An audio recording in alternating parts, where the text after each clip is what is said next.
nous allons aborder ensemble le contrôle du volume d'éjection.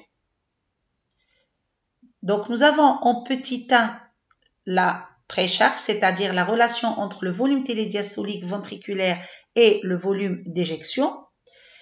Cette relation entre ces deux volumes est appelée mécanisme de Frank-Starling.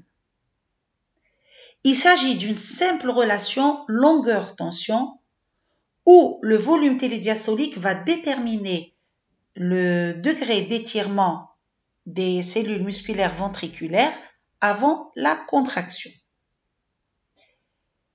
Plus le volume télédiastolique est grand, plus l'étirement est marqué et plus la contraction sera puissante. Et donc, le volume d'éjection augmente avec le volume télédiastolique. Sachant que le principal facteur de l'étirement du muscle cardiaque est la quantité de sang qui retourne au cœur par les veines et qui va distendre les ventricules. C'est ce qu'on appelle le retour veineux. Donc, le principal facteur d'étirement du muscle cardiaque est le retour veineux.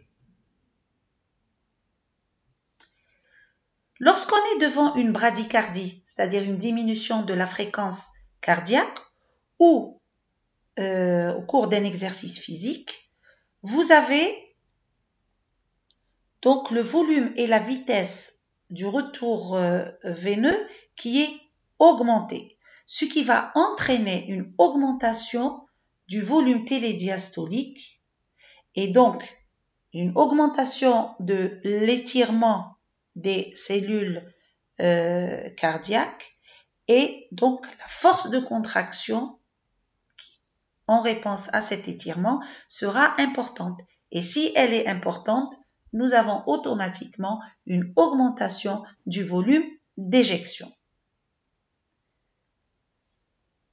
Lorsqu'on est devant une hémorragie grave ou une tachycardie qui est définie comme étant une augmentation de la fréquence cardiaque, le retour veineux est faible, ce qui va entraîner une réduction de l'étirement des fibres musculaires et donc une diminution de la force de contraction ventriculaire et par conséquence une diminution du volume d'éjection.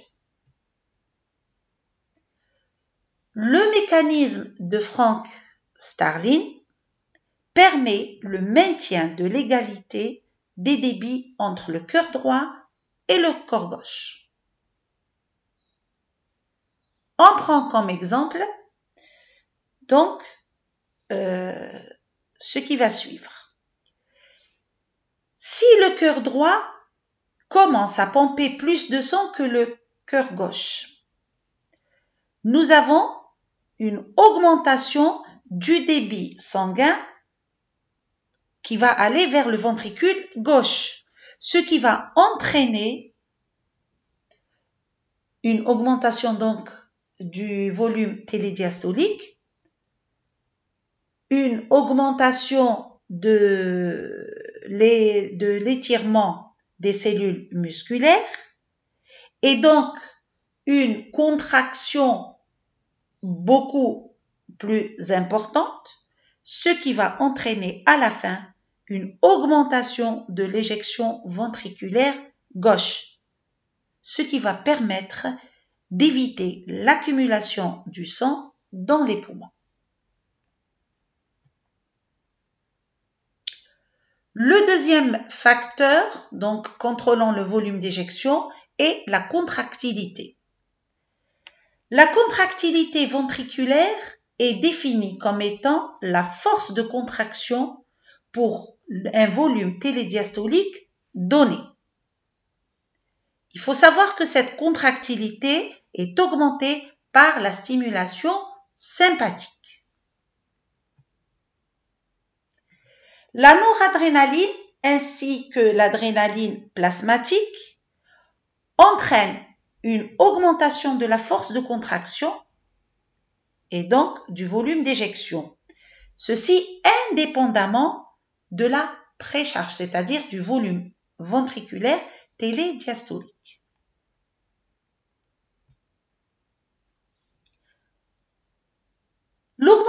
de la contractilité entraîne une éjection plus complète du volume ventriculaire télédiastolique. C'est-à-dire que là, vous avez un volume télédiastolique éjecté qui est beaucoup plus important si la contractilité augmente. Et à partir de là, on peut donc quantifier tout cela par ce qu'on appelle la fraction d'éjection. La fraction d'éjection FE est égale au volume d'éjection sur le volume télédiastolique. Et normalement, elle est autour de 50 jusqu'à 75% au repos. Sachant que l'augmentation de la contractilité entraîne une augmentation de la fraction d'éjection. Il existe des facteurs qui augmentent la contractilité et qui sont appelés agents ionotropes positifs. Et ces agents-là sont représentés par l'augmentation du calcium dans le liquide interstitiel, par certaines hormones, donc glucagon, thyroxine, adrénaline. Vous avez également certains médicaments tels que la digitaline. Nous avons d'autres facteurs qui, eux, diminuent la contractilité et ils sont appelés agents ionotropes négatifs. Parmi ces agents ionotropes négatifs, nous avons l'augmentation des ions H+, c'est-à-dire l'acidose. Nous avons l'augmentation de la concentration du potassium dans le liquide interstitiel et nous avons également les antagonistes du calcium. On arrive au troisième facteur contrôlant le volume d'éjection, c'est la post-charge. La post-charge représente la pression qui s'oppose aux pressions des ventricules lorsqu'ils éjectent le sang du cœur. C'est-à-dire, c'est des pressions qui vont s'opposer à l'éjection ventriculaire. L'augmentation de la pression artérielle va entraîner une diminution du volume d'éjection. Pourquoi? Eh bien parce que le muscle ventriculaire doit lutter contre l'augmentation de la résistance vasculaire. Mais dans le cœur normal, c'est-à-dire en dehors de l'hypertension, donc dans le cœur normal, il existe plusieurs mécanismes intrinsèques d'ajustement qui vont donc diminuer un peu l'influence globale de la pression artérielle sur le volume d'éjection.